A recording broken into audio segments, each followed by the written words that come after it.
All right, welcome everyone. We're just going to give it a couple minutes for everyone to filter in and then we will get started.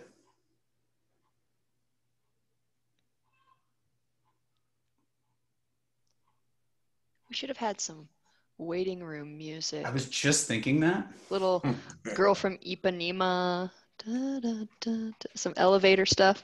I think you can just do that for a couple minutes. I'm so super not going to do that. I would do that.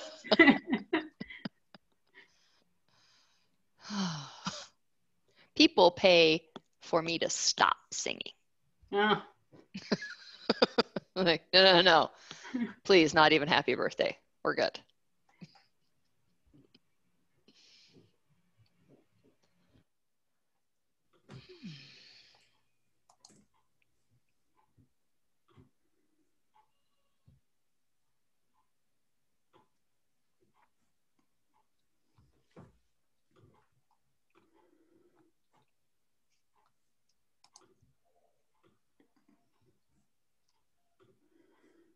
Oh, wait, just another minute, then we'll get going.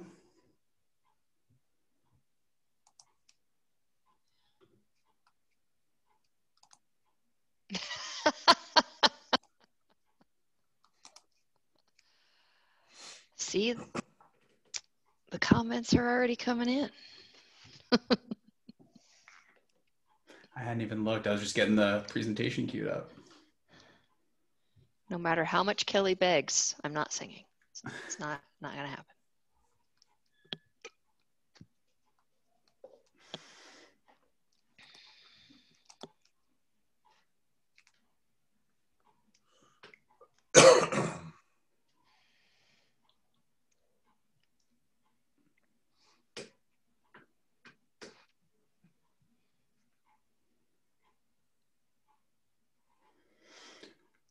All right, I think we can get going, and as people filter in, we can at least get started. So welcome everybody to the call today. Before our formal introduction, so this session is Why Inclusivity Matters for Closing Business.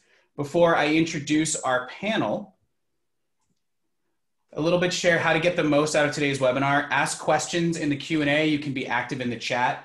The Q&A is public and the chat will just go to me. So I'll remind you of this a little bit later, but if you have questions you want to ask, but don't necessarily want to put your name to it and just want to be anonymous, that's absolutely fine. I will share those with the panel. And we're going to kick things off with a poll where we just want to know what everybody's role is. So I'm going to launch that right now. So if you could please take a minute and let us know what your current role is.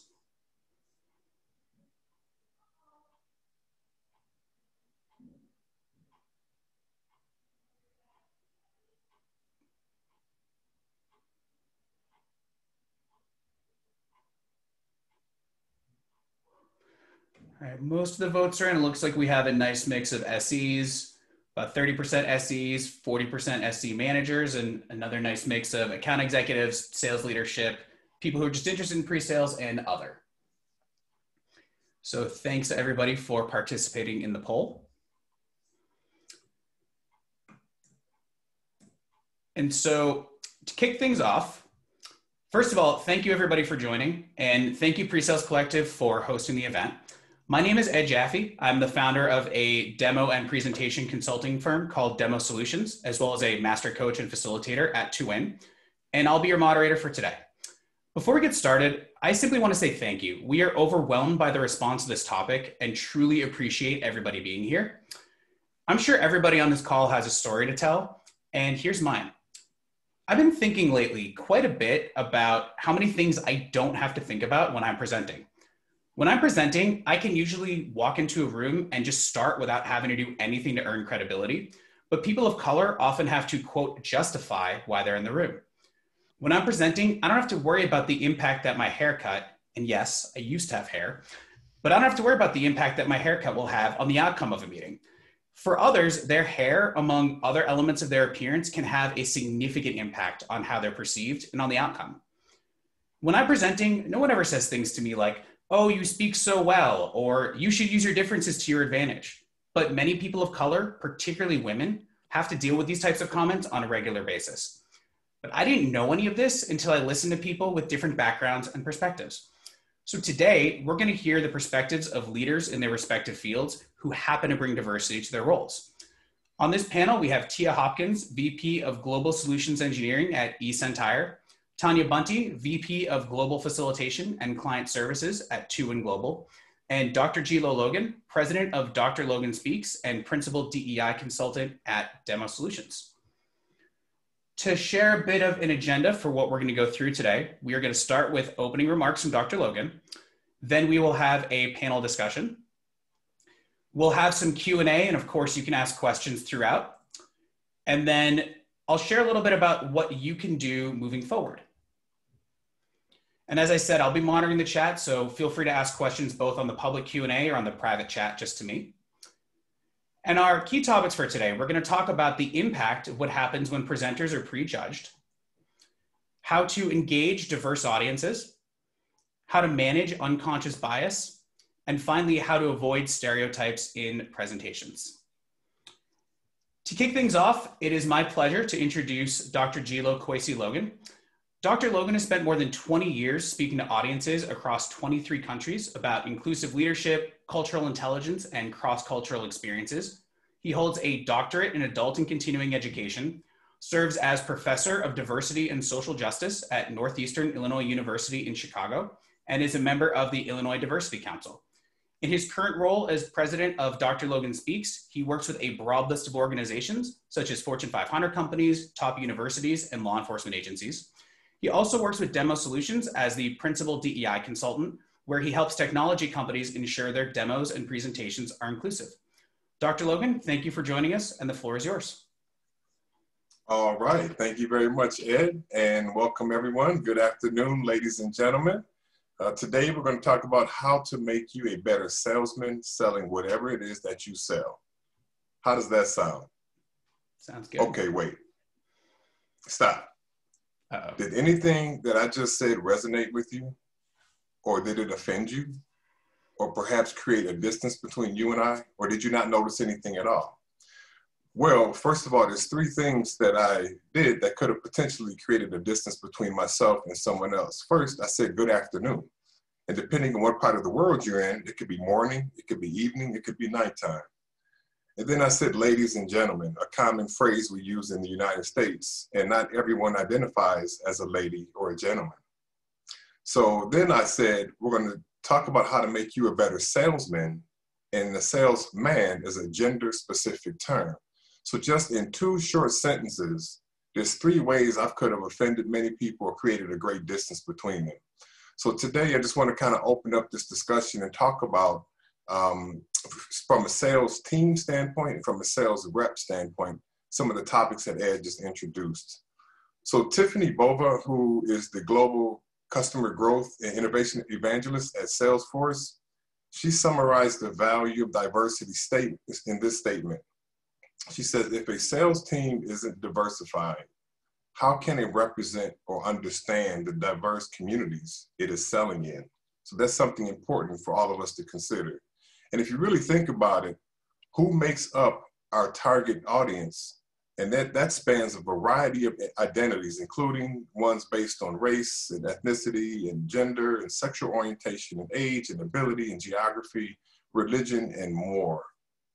And with this, there are many identities that are invisible, including some that are based on ability, based on gender, social class, religion, thinking style, ethnicity, which is different than race, geography, and more. So consider that women make up 39%, women make up over 50% of the US population, but comprise only 39% of the sales force and hold just 19% of leaderships in sales positions. So according to the data in the last US Census, 78% of people working in sales are white. So the lack of diversity represents a huge challenge, and that lack of representation can lead to underrepresented individuals in sales to feel isolated, to feel marginalized, and feel like they don't belong. And when they don't see leadership that looks like them, it can also lead to high rates of turnover, absenteeism, disconnection, dissatisfaction, and sales professionals grappling with what's often called the Imposter Syndrome. So questioning their own ability to succeed in the field. So when we think about you all or us as sales reps, we need to consider many things. One most prominent is the notion of bias. And that is how essentially we fill in the gaps in our understanding based on our own information and our own assumptions and our own bias. So just think of the notion of gender bias, for example. When I opened up, I said, ladies and gentlemen, as opposed to just saying greetings, everyone. Or when designing products, sometimes we can say, how would he like this? Or what does he think, as opposed to how would they think? Many times, another way that we can offend people or create a distance is people use the term guys a lot when speaking. Okay, you guys, so how would you like to, fill in the blank? As opposed to just referring to the audience or just the people. And then another notion is sometimes we will, and I have family members who do this, mind you, we will say men and girls. So we'll refer to men as men, and then we'll say, yeah, but then those girls who are in the sales force over there, as opposed to women or whatever other identities they identify by. We'll use terms like manpower versus people power and others. So there's a lot of ways that the language that we use can offend people and can create a distance between people. Or using terms like somebody getting gypped, right? The term gypped is a common phrase in the American language, but yet it can be very offensive to many Romanian people and to others. Then when we consider racial references, right? So just because we might have people who seem to be Black in the audience, to refer to them as African American can be problematic as well, because they may be Black, which is a racial thing, but they may not be African American, which is ethnicity. They may descend from Jamaica or Haiti or Ghana or Nigeria or wherever that may be in the world. Or people who might present or seem to be white as classified in the United States, yet they might come from Central or South America, North Africa, the Middle East, or other areas where they do not identify as being white. Another potential pitfall is using stock imagery in presentations. A lot of times we'll see young people, very healthy people, nice looking people, able-bodied people, and even though your product can be used by people of many different ages and abilities and et cetera, but your choice of imagery can send a message that can exclude many people. And you risk sending a message that your product is designed for a certain type of person. And there might be millions of older people that may conclude that it's not for them if you use stock imagery that focuses on young people. And the same lessons apply to other elements of diversity, as I mentioned, race, class, gender, ability, age, religion, and et cetera. So when's the last time that you saw an image or used an image of a person with a physical disability? Or as I like to say, people who are differently abled. So when's the last time that you saw or used an image like that in an ad or presentation when the topic was not specifically about disabilities? So for example, why not use an image where you have two people sitting at chairs and one of them is sitting in a wheelchair when the emphasis is not on ability? So we need to diversify our stock imagery, but we need to be very sensitive of ways that we can offend people and create a distance. So now, do you have to include all of the categories and all of the slides and all the PowerPoint presentations that you use? Of course not. But it's important that you're at least mindful and sensitive of ways that people can be offended and that you can create a distance between yourself and those that you're speaking to. Another one is, did you know that 1 in 12 men, including myself, are recognized to be colorblind? And 1 in 200 women are considered to be colorblind. So there's a good chance that someone in your audience might struggle to read your slides if you don't use the right color contrast. And the best way, FYI, to accommodate people who are colorblind is to use strong contrasting colors and avoid certain combinations like red or green or blue or yellow that are hard for many people to differentiate, including myself. And hand gestures is another area, another common pitfall. So the okay sign is not okay for everyone. That is not a universal sign. The thumbs up sign is not universal as well. So those are just examples of nonverbal communication, body language that you want to be mindful of, typically that you want to avoid in your presentations. Now I use those here just to illustrate the point. And then they're speaking too fast, too loud, they're speaking too aggressively, using slang, idioms, buzzwords. There's nonverbal communication, avoiding eye contact, speaking to one person the whole time in the room. I think we've all seen that where a presenter is speaking to an audience of 50 to 100 people, and the speaker is speaking to one person. And it kind of is a disconnection from everyone else in the room. So there's a lot of factors that we need to consider for those of us who are in the sales industry, those who are sales leaders. And it's important that we are at least sensitive to and mindful of the fact that they do exist. And when we talk about body language, you know, typically we recognize that body language accounts for 55% of the message, over 50% of the message. And yet your voice accounts for almost 40% of your message.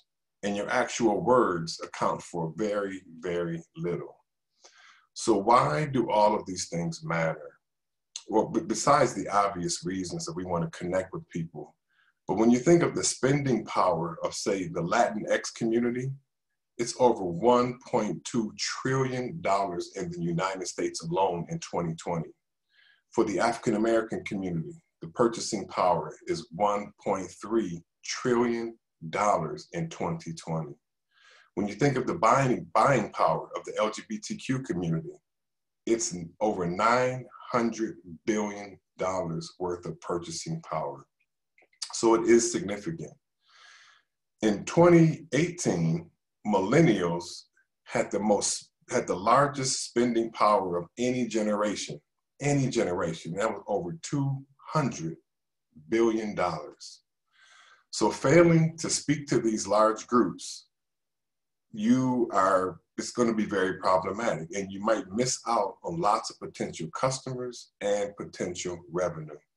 So there's lots of work that needs to be done. And yes, there are lots of challenges with this. I would say with every challenge, there's an opportunity for your growth, for your learning, your development as a sales rep, a sales agent, or a salesperson. So some of the keys I would say is, first, it's important to develop cultural competence. And that's a sensitivity, awareness, a skill set, an ability, and a motivation to engage with populations that are different than what you are. It's important that we learn about diverse groups of people. And it's important that we understand the dimensions in the relationships with those that we work with. Body language, as I mentioned, is another aspect. And to understand the decision-making process, the process through which people and teams and organizations and customers make their decisions. These are important factors to consider. So in closing, I'll say that it's important that we maintain a global mindset, even when using standard sales skills. So for example, storytelling. We all typically tell stories in our sales presentations. And everyone who's ever told a story for a living is typically good at it. But it's important to remember that jokes often don't translate well across cultural and gender lines, and other lines as well. And not all customers or prospects will have the ability to relate to your day-to-day experiences. So consider which ones that you are sharing. So when you're selling across cultures, or in this global society in which we live, this global market, a global mindset is the best skill to have, because it would help you stay genuine and authentic to yourself, and help you respect and understand those in which you engage with. So lastly, I'll say, remember that as you are selling, you are not only representing yourself, but you're also representing your company, and you're representing all the identities in which people perceive you to hold. So that's a whole lot of information in very little time, but hopefully that offers you some food for thought and an entry into our webinar today. So thank you all for that. And Ed, I'll turn it back over to you. Thank you, Dr. Logan. I feel like I learned so much every time you talk, so thank you for sharing all of that. Thank you. Before we move on to the panel, there was one question that came in over the chat is, do you have any recommendations on contrasting colors that are easy to read, given we all do PowerPoints for a living, or many of us do? Yes. Well, asking someone who's colorblind, I'm biased in that. But typically, as I mentioned, red and greens, even the blue hues, if you, in general, if you stay away from those, you're pretty safe. So you just want to, from the common color scheme, you want to use contrasting colors. I mean, that's the safest way to speak to audiences that have color blindness, in short. That's a great question, though. That's helpful. And there was one other question that came through on the chat that someone was curious your perspective on. Is someone said they had a coworker refer to someone as a rock star and thought it might be offensive because it suggested you couldn't be good unless you were type A. Do you have a perspective on that? I mean, I think I can understand that. And I don't think everyone would necessarily pick up on that, or most per se.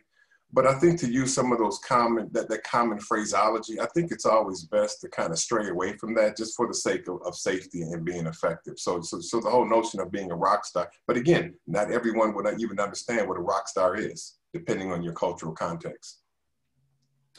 That is very good advice. So now sorry?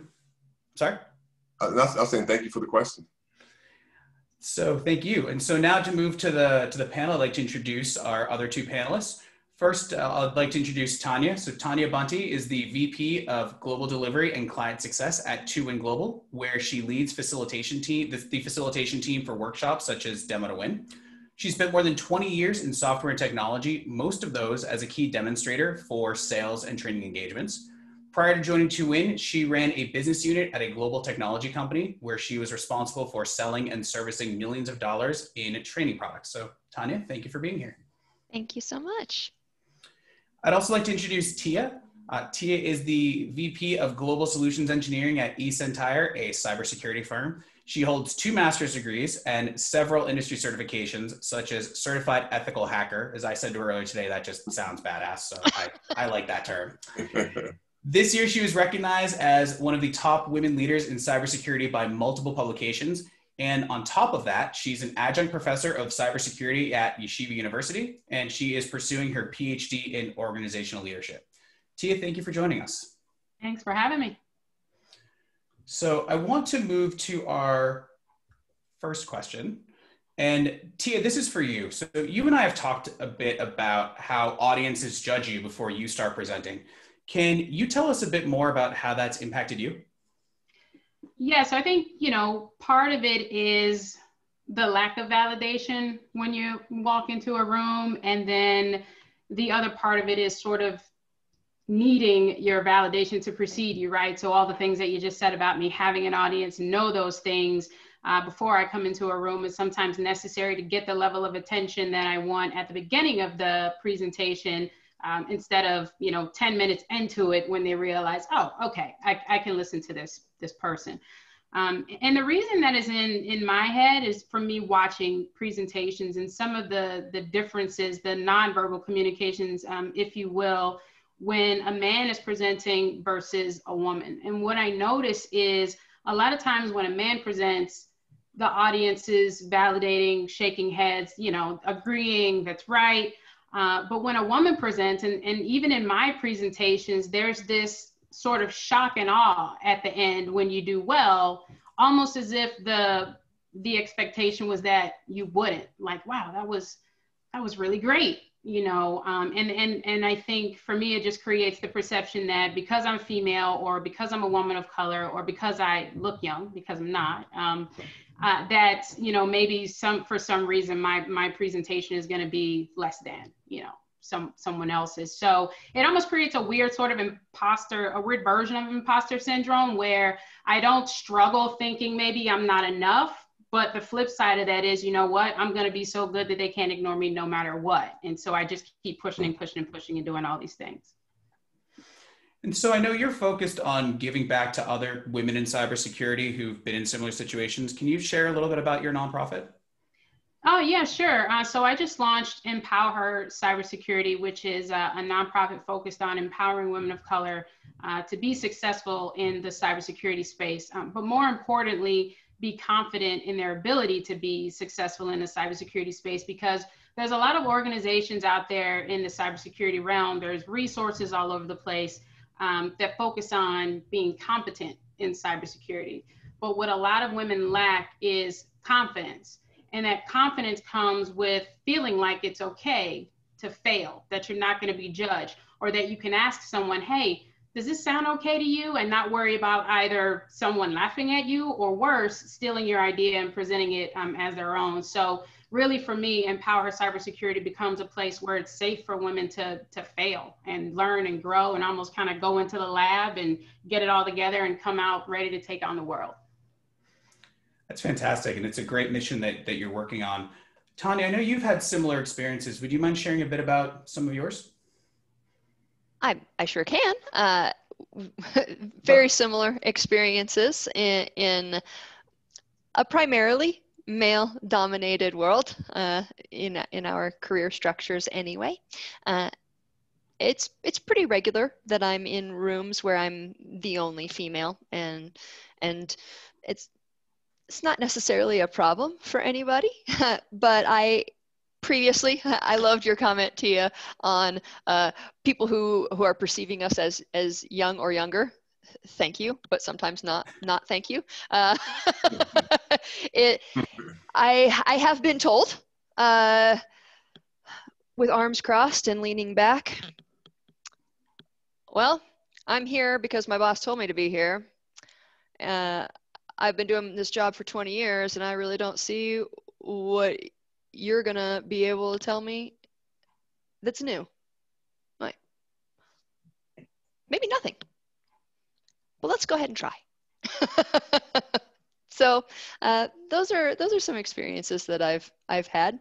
I just continue to move forward as well, as it is that little bit of an interesting reverse imposter syndrome. Be so good, I can't be doubted. And it also helps a little bit that I was raised by the parents I was raised with the personality and confidence that was instilled in me, and I'm grateful for that as well. It's served us, I think. Anything specific? So you had talked a bit last time we talked about this, about the actual impact that some prejudging had on the way you were evaluated. Can you share a little bit about that story? I can. This was something I did not see coming. So I, a couple of years ago, cut my hair. I had a moment. I cut my hair. We can all relate. And so I cut my hair down to about an inch or so. And up until then, I had about 2 to 3 years of evaluation record in my workshops. And I was being evaluated at, I don't know, about a 4.8, 4.9 scale on 5. And as soon as I started delivering the exact same workshops for the exact same clients, using the exact same slides and the exact same clothes, because I've only got about 5 things I put in my suitcase, my scores went down significantly to 4.5, 4.6 out of 5. And it was specifically because of my haircut. The write-in comments were fascinating to me. I got, she's so clever, she's so witty, she's so funny. I love her energy with longer hair. And I got, she needs to tone down the sarcasm. She's really aggressive. Her tone, I didn't like her tone. Now, my mother used to always tell me that. I don't care. It wasn't what you said, Tanya. It was your tone. So I got that my whole life. But I thought I found it statistically significant. And I found it interesting that one factor of physicality that I didn't even realize was a thing turned out to be a thing. And so if I wanted to be ranked among the team of facilitators in my company at a certain level, then I would have to agree to this cultural contract of of appearance. And that was a really interesting awakening for me. Yeah, and I certainly, when you first told me that story, I found it very surprising and somewhat unexpected. Dr. Logan, I think you have something to add as well. Yeah, I just wanted to chime in on that. They were just kind of triggering some of my own experiences. So myself, being African-American, being about 6'1", about 235 pounds plus, probably. And, so I walk into the room and I'm larger than most people. So I'm also dealing with that perception, particularly as a Black man, in terms of how people perceive me. But from a presentation standpoint, I think we're also speaking to that notion of the imposter syndrome. And I think those, it's not singularized just to like, if you have a different race or gender, but those who are quote unquote different in general or perceive themselves to be different, deal with that notion of the imposter syndrome. So then myself, I have a hair low, or my halo. So I have long dreadlocks. So so I can't relate to the haircut analogy. It's been about 25 years since I've cut my hair. But if I took my hair down, my locks come down to my knees. So if I walk into the room with my locks down versus my locks up, I get an entirely different response from the audience. Or I walk into the audience and there's a perception of what the topics are going to be about. Because again, I'm speaking from like a diversity, equity, and inclusion standpoint. The assumption often is that, oh, okay, we're going to talk about race and racism today. Whereas we might be talking about learning styles, right? But because I'm a Black man and I have dreadlocks, there's that perception that often plays into those interactions. So I just wanted to add that to the conversation. So I'm curious then, how much do you have to think about that going into a meeting? I would say I think about it all the time, every day. And there's this notion, Dr. Claude Steele, he has this notion of stereotype threat, right? And I'll just say it in very brief terms. So there's stereotypes, right? So we're all stereotyped or can be in a variety of ways. But stereotype threat is when we feel threatened to play into a negative stereotype based on an identity that we hold and how that impacts our performance or our behavior. So myself, being an African-American man walking into the room like that, the stereotype threat is very real. So just a quick, very lighthearted example, there's the stereotype, that Black folks are always late. So, right, so how does that impact my behavior? I make every effort possible to arrive early because of that stereotype threat. So I carry that with me every day, all the time. And I would say it's a backpack that I've gotten used to. I would agree with you, Gilo, because I carry that into every workshop that I conduct. I don't know about you, Tia, but any meeting that I conduct, anything that I have been told by the people that I work with who are wonderful and kind and great and supportive that, geez, Tanya, you're overthinking this a little bit. Except that I still do. I think about what I wear. I think about how I do my hair. I think about how I do my makeup and how I represent myself and my company in general. Tia? Yeah, no, I agree with you 100%. Not so much hair and makeup. I don't have a lot going on there. But for me, the what to wear thing was a bit of a struggle. So when I was first placed into the role of vice president, my first question was, what does someone like me wear in a role like that, right? Because me too. and I mean, I have very very different taste. I thought about the shirt that I wore today, and there's not a lot of representation for me. I don't see a lot of women in color in leadership. But then add to that, I'm a bit more masculine of center. So is it going to be offensive if I show up in a suit? Should I just wear the vest? Should I, the pressure of it is that you don't want to do anything to negatively impact your ability to reach the audience the way you want to, just because you walked into the room. And so I think that is why we give it, it's unfortunate that we even have to consider it, but that's why it's so much pressure, right? Because if someone says, I'm not going to sign because she wore a vest, then now I'm going to have PTSD about wearing a vest, And actually, Ed, so all of these examples speak to the notion of stereotype threat. And I just want to clarify, because there's a bias when we talk about stereotype. So it does not exclude men who are white. So white men get stereotyped as well. So, and depending on the context, that notion of stereotype threat can come into effect for a white man walking into the audience as well. So it's relative to whatever identities we hold when we feel that we are threatened to play into a negative stereotype based on that identity. That's an excellent point. And Tia, there's a question that came over the chat that I think you probably have a good perspective on. The question was that, what is your thought on the belief that we should be beyond judgment for tattoos or body piercing in business?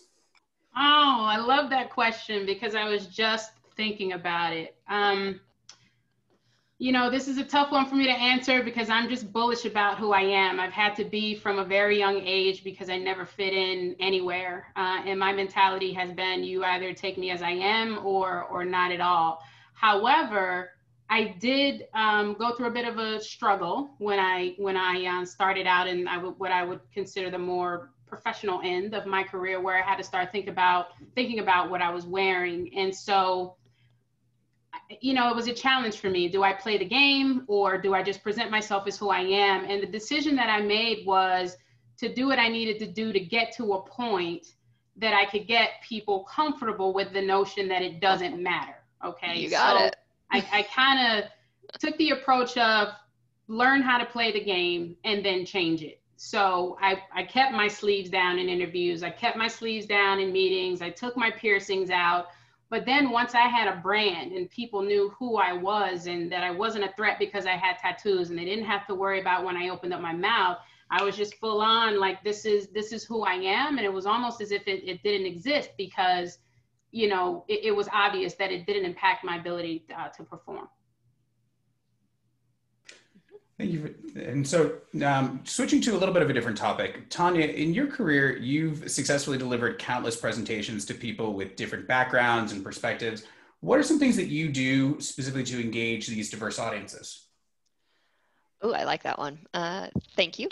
So a couple of different things that I make sure to do to create good space for people is, let's talk about way back in the day. Remember when we all used to gather live in a room together? So I used to arrange my classrooms, and this came from a lot of, I come from an educational and training oriented background. So I arranged my rooms differently than some other folks in business. I made sure to get women up front in my classrooms and actively engage, because we wanted to make sure that, because in classrooms, a lot of women don't tend to volunteer their opinion or interact if they're placed in the back of the room. And sometimes we self-place into the back of the room. And so I put name cards out and I assign seats and create an interspersement and a welcoming environment in general. So wanted to make sure that was happening so that they would know that this classroom is just as much theirs as anybody else's. Now, the luxury that I have is I am a female, so I am kind of walking that representation and living that example. So the interactivity naturally flows for me. But I also make sure to call every single person in my class by name. And I also make sure before I start my class that I know how to pronounce everybody's name the way that they would like it to be pronounced. Not everybody takes that time, but with a name spelled like mine, I take it kind of serious. When you bunt, it's not going to go well for you. So those are some very basic, teeny tiny things that I do live that some transfer into the web world and some don't. The placement of people in a room, well, that's not here anymore. There is no back of the room virtually, which I love now. Everybody's in the front row. Everybody's right here having this moment with us. So now names are just more important. Dale Carnegie was known to say that the sweetest sound to our ears is the sound of our own name. please don't rake me over the coals if I didn't paraphrase that correctly. But that way everybody knows that they're seen and has the opportunity to interact as a person in this conversation, and everyone is invited. So that's where I start, and then we just go from there. Does that help? It does, and that's certainly a great place to start. Dr. Logan, a question came in over the chat that's related to this. I think you may have a good opinion on. So someone is looking for suggestions on closing the distance when there's a significant demographic mismatch between the prospect and the selling team.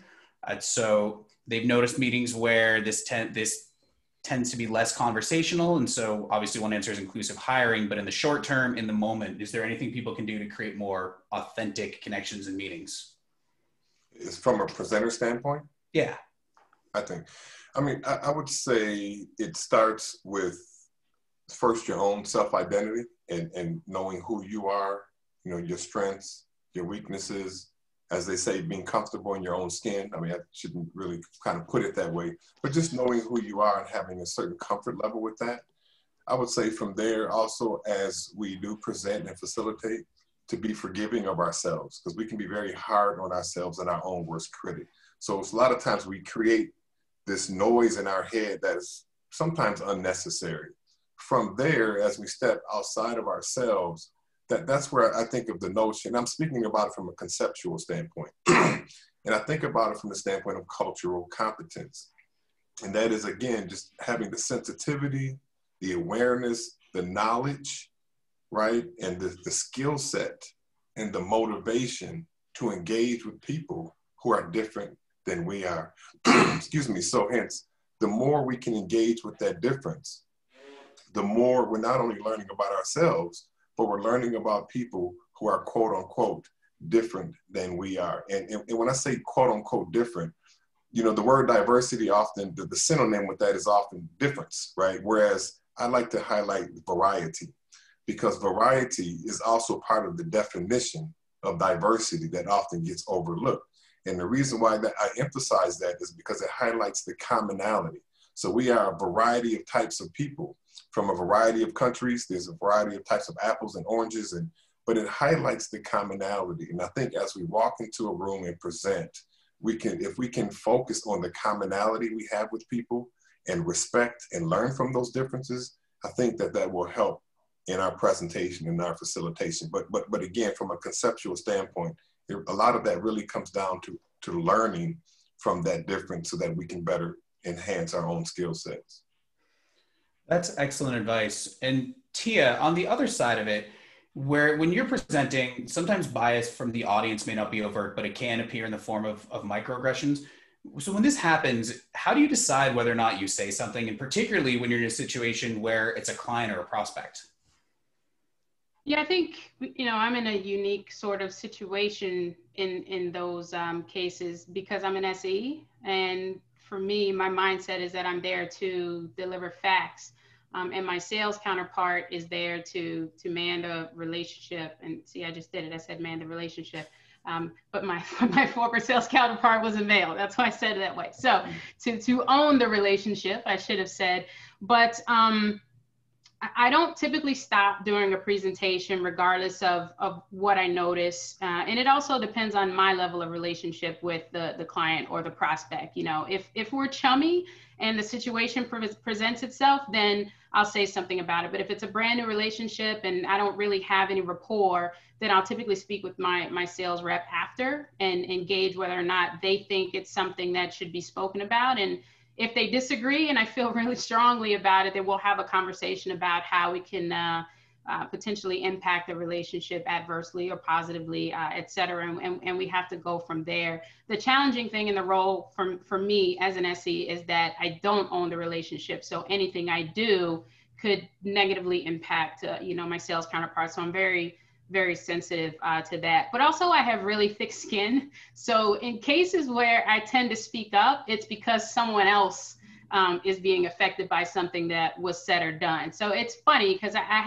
have much more of an ability to resist or to bring myself back to center when it's toward me and less of it when it's toward someone else, oddly enough. I am the same way, Tia. I get very, I view myself as a guardian of an experience in my classes, right? And I take that position very seriously. So there are a couple of things that I saw come through in the chat that actually speak to that thing, if you don't mind if I support you on this. So if things come up that I am aware of, or I really try to work on my empathetic perception in my rooms. So if I see somebody just even a little twitch, right, or even a little, right, get to know these people in my rooms. And if I see that, and it's something because of something that happened, because I get to own my room, because it's my room, I get to say, not okay, we're not doing that. Like, and then that's just it. But I'm a teacher, I'm an instructor, and you know, I got the mom eyebrow, so it works out for me, right? But I also saw Angelo's comment about making sure that we're forgiving to ourselves, right? I'm in front of a room of people, and we all are on this panel. We're in front of rooms of people, and sometimes we're not going to be as great on every day as possible. So I just have to take a deep breath and say, oh, you know, I didn't say that right. Just what you were just saying, right? Oh, I just caught myself. All right, so I'm just going to own that, and that's this, and I'm not going to churn about it. I'm just going to say it, and then we're all humans, and let's go ahead and keep going on. So thank you for allowing me to chime in on that. So yeah, I agree with you. I think making it okay to be human is important. Yeah. And I think that the pandemic and having to be home all the time has forced us to be more human, right? When we're seeing our sea levels with their children in the background and dogs running in and out of the room. And but yeah, I mean, if I make a mistake in a presentation, I own it and I move it on. I find in most situations like that, the reaction is less to the mistake and more to your reaction to the mistake. Exactly. So if I don't make it a big deal, then it's not a big deal. But if I'm mortified, then it just becomes the biggest deal ever. That's exactly right. Wow. Actually, Ed, if I can comment on one of the comments in the chat, they were asking, they said, will you expand on being forgiving of yourself? Can you give an example? Yeah. And if I may, Tia, I'm just going to use you as an example. Thanks for volunteering. But I forgot what term you actually, it was a gender specific term. You said about your man the relationship. Have to man the situation. Yeah. Yeah. And I would say, but look how she responded to it in real time. She owned it, she acknowledged it, and she moved on. And to me, that's a form of forgiveness, right? So to me, that was the forgiveness in action. And as we talk about our humanity, another element that I'm speaking to is the fact that we are all human, we are flawed, we are imperfect, and to give ourselves the benefit of the doubt, you know what I mean? And to not beat ourselves up when we do make a mistake, because that can brain freeze us, let alone the abuse we can do to ourselves thereafter.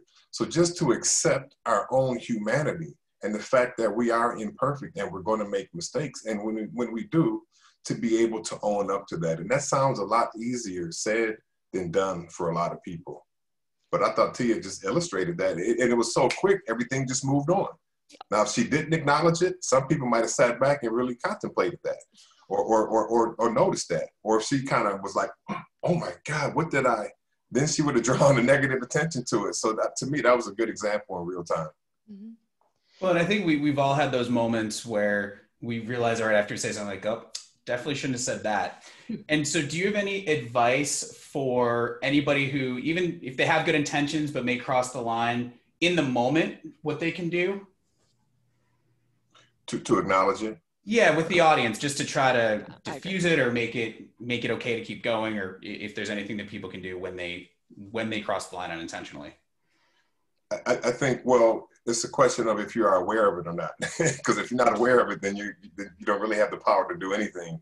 But I think the awareness of it, again, the sensitivity and the awareness to acknowledge it, own up to, I mean, so here I am, you know, a diversity expert and this, that, and the other, and I make mistakes all the time. And I, like Tanya, you know, I teach at the university, I'm a professor, and I use my own example. I'm pretty transparent. So when I make mistakes and the issues and the problems in my life, those are all teaching points for those that I'm speaking to. And I embrace that, but you have to be able to accept yourself in order to have that level of transparency. So again, I think the work really begins inward, to work on yourself. And then if you do slip up or make that mistake, you know, own it, acknowledge it, apologize for it. If you feel the need, speak to what your intention was versus the impact that it had, and then you move on. Mm-hmm. And to that and point that about it starts with us, and then, oops, I'm so sorry. No, go ahead, please. And then goes out to others, right? In our rooms, right? I try to imagine best intent from the people that are working with me, and then meet them there and let them prove that it wasn't their best intent, and then choose a course of action after that as well. That's a good way to handle it. And Dr. Logan, as a follow-up to your previous comment at the beginning about awareness, so what are things that people can do to find out or identify those unconscious biases, and what can we do about them? Yes, well, if I had the scientific answer to that, I would be a very wealthy person, first of all. But I say that to say there is not hard science on this. So that's one thing that we need to understand, because a lot of times, particularly in the Western world, and those of us who are left brain, we want the specifics, the details, we want it concrete, tangible. Okay, what are the steps I need to take? And unfortunately, you know, the notion of unconscious bias just simply is not like that. So it is intangible, and it is kind of unscientific in that, from that standpoint. So I would say in general, the main thing is to, again, self-awareness, right? But to listen to your subconscious, to your unconscious mind. We live in a society where we are so inundated with just stimuli, and we're busy, and we're distracted. To be able to have downtime, quiet time, still time, to do the introspection. I think from a personal standpoint, that is essential, but it also helps us professionally. And it's in that space that we can kind of have a chance to begin to examine our bias. So when I say listen to your unconscious mind, that's what I'm speaking to. And expose yourself to counter stereotypical examples. You know, right? So again, we need to diversify our own experiences. We need to step outside of our comfort zone. And we need to also, I would say, recognize what activates our unconscious bias. So what our triggers are. So there are certain types of people or certain situations or certain settings that we're uncomfortable in. And I think it's important to recognize that, and then we can begin to examine what will trigger perhaps our unconscious bias. I would say, you know, again, as I mentioned before, hold yourself accountable. And as unscientific as this may sound, but we are more, what the science does show is we are more prone to our unconscious bias when we are tired, when we are in a time crunch, when we're irritated, or when we lack information. So hence, we need to get the rest. We need to manage our time, our emotions, and inform ourselves to help address this notion of, you know, implicit bias. But again, there's no hard science on that, but that's in the interest of time. I mean, that's a little bit that I can offer. And I'll just say lastly that, you know, the human mind can process 11 million bits of information per second. Like just think about that. In 1 second, 11 million bits of information. That's the hard science. Our unconscious mind, our conscious mind can handle about 15 to 50 bits per second. So where does the rest of all that go? In our subconscious mind. So we are more subconscious actors than we are conscious actors. And that's why I think, again, the self-exploration is the starting point. That's, I'm gonna have to think about that one for a while. As we're getting this time, I'm loving this conversation, but unfortunately we're getting right near time. So I just want to ask the panel anything they want to add before we wrap up. Okay, just wanted to make sure that there was nothing critical that was left unsaid. And so I just want to say thank you to the panel for sharing your experiences, and thank you for being here today. And these types of discussions have certainly given me a new perspective, and we very much appreciate everybody taking some time to listen. And I have some next steps that I can share with the audience. And so what are some things that you can do moving forward? Today is just one step in what is a very long journey. And so there are things we can do moving forward. So sorry about that. So the good news is that just by being here, you're already on your way. Just raising your awareness and learning more, it's a great start. And for those who want more content about these topics, we will be sharing some resources on the PreSales Collective site, or on the Slack channel rather. Be part of the conversation. These are difficult topics, but the only way we're going to be able to make progress is by having these discussions. It's difficult to change things if we don't know what needs to change or how to change it. And then finally, and I'm going to give Tanya all the credit for this one, is be an ally. Find the person at your company who can be a resource to those who have historically been excluded. And if there isn't a person, you can be that person. Just being someone that others can count on when it comes to cultural competency can make a very big difference. So I'm going to drop in a quick poll. Would love to know how we did today. On a scale of 1 to 5, 5 being great, 1 being terrible. Hopefully we don't see ones. That would make me very sad. And the first vote was a 5. So good news right off the bat. So thank you all of you as you share those. And a couple of closing thoughts is some content from the PreSales Collective. Check out the PreSales Collective podcast. There are new episodes released every Monday. It's a really great podcast. Definitely recommend checking it out. If you haven't joined the PreSales Collective or haven't joined the Slack channel, you absolutely should. There's all kinds of really great stuff on there. I've certainly learned a lot just by being part of the community. And you can find information for how to join on the website. And if you do join the Slack channel, as I mentioned, we started a diversity, equity, and inclusion channel. So for those already in the community, please join that channel. I posted some content earlier today, some of Dr. Logan's content that will help as we continue our journeys. There's some really excellent learning in there. For anybody who is in a leadership position, there is a leadership collective that just came out. And so there is an executive summit, which is going to be 2 days, October 28th and 29th. Day 1 is going to be private to the executive group. And then for day 2, managers and above, not in pre-sales management, because something is going to come soon. So if you don't fit in that group, that's okay. We're going to have lots of other content. And then follow PreSales Collective on LinkedIn.